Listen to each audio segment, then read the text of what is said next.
ഖത്തറിലെ west industrial ഏരിയയിൽ നാളെ ഗതാഗത നിയന്ത്രണം. സ്ട്രീറ്റ് 15 മുതൽ സ്ട്രീറ്റ് 33 വരെ രാവിലെ 10 മണിവരെ റോഡിൽ ഗതാഗതം തടസ്സപ്പെടും.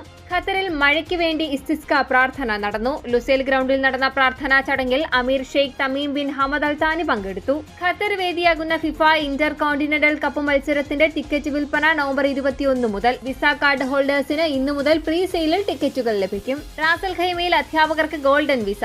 സർക്കാർ സ്വകാര്യ മേഖലയിലെ സ്കൂളുകളിലെ അധ്യാപകർക്ക് അപേക്ഷിക്കാം. ഡ്രൈവിംഗിനിടെ പെട്ടെന്നുള്ള ലൈൻ മാറ്റത്തിൽ മുന്നറിയിപ്പുമായി ദുബായ് പോലീസ്. ഗുരുതര ട്രാഫിക് നിയമലംഘനങ്ങൾക്ക് കടുത്ത ശിക്ഷ നൽകുമെന്നും ദുബായ് പോലീസിന്റെ മുന്നറിയിപ്പ്. ഒമാനിൽ ഓൺലൈനിലൂടെ വിൽപ്പന നടത്തുന്ന വസ്തുക്കളിൽ ഔദ്യോഗിക ചിഹ്നങ്ങൾ ഉപയോഗിക്കുന്നതിന് അനുമതി നിർബന്ധം. രാജകീയ മുദ്രകൾ അനുമതിയില്ലാതെ ഉപയോഗിച്ചാൽ കർശന നടപടി സ്വീകരിക്കുമെന്നും ഒമാൻ വാണിജ്യ വ്യവസായ മന്ത്രാലയം. കുവൈത്തിൽ വിസ നിയമങ്ങൾ ലംഘിക്കുന്ന പ്രവാസികൾക്കെതിരെ നടപടി കർശനമാക്കുന്ന പുതിയ നിയമമാലോചനയിൽ. നിയമലംഘകർക്ക് കർശന നടപടികൾ വ്യവസ്ഥ ചെയ്യുന്ന കരട് നിയമത്തിന് മന്ത്രിസഭയുടെ അംഗീകാരം.